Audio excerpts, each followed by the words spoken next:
mars 2014, j'ai fait une chute, c'était un accident, donc je suis tombée sur mon bras gauche. De ce fait, on m'a emmenée à l'hôpital, ils m'ont posé un plâtre qui était beaucoup trop serré. Donc ça a compressé les nerfs et puis là aujourd'hui j'ai encore des séquelles puisque ma mobilité du bras gauche est beaucoup plus réduite que celle du droit. Je pense en premier c'est quand même retrouver la confiance que j'avais avant mon accident. Et puis le double projet donc, qui allie études et sport, il faut être autonome, être mature et super organisé parce que forcément on n'a pas le temps de tout faire. Donc il faut vraiment organiser son temps pour ne pas trop s'éparpiller sur d'autres sujets pas importants.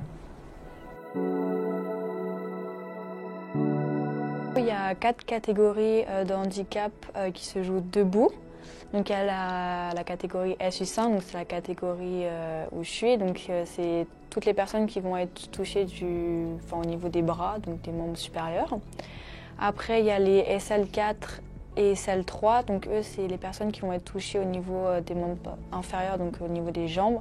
La différence ça va être l'impact de leur handicap en fonction des mouvements. Parce qu'il y en a, ils vont être évidemment plus touchés que d'autres, même si c'est sur la même jambe.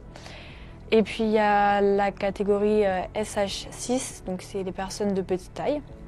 Après, il y a 2 autres catégories fauteuils, les WH1 et WH2. Et ce qui les différencie, c'est qu'il y a des fauteuils qui ont des abdominaux et d'autres non.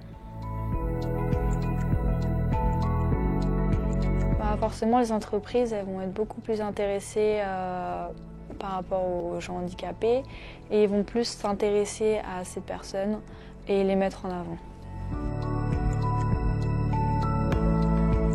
En tant que personne en situation de handicap, j'ai plutôt bien vécu ma scolarité. J'ai été, je dirais pas pareil que les autres, mais été quasi pareil, juste j'avais quelques aménagements en plus. Et puis en tant qu'athlète, en seconde, ma classe de seconde, de première et terminale, on est tous des athlètes venant du CREPS du coup. Donc on est tous des sportifs, donc ça ne nous choque pas qu'une personne elle soit absente pendant une semaine pour cause de compétition.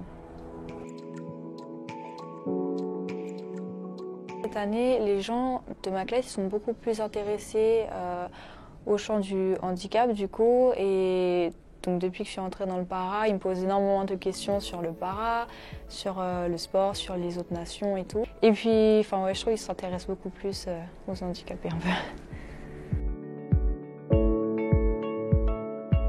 Tout ce qui est dissection, je peux pas trop faire en SVT. Mais du coup, ma meilleure amie, elle faisait tout pour moi et moi, je faisais rien du tout. Et au final, on avait les mêmes notes. Et du coup, j'avais une trop bonne moyenne grâce à elle. Médiatiser encore plus, même si je trouve que aujourd'hui on en parle de plus en plus, mais c'est vrai que de plus en parler sur à la télé, sur les médias, et plus du coup ça permettrait peut-être de plus les intégrer à la société. C'est toujours de se relever et de pas s'abattre sur soi-même parce que même s'il y a un truc pas cool qui nous arrive, il faut toujours aller de l'avant et puis voir le positif.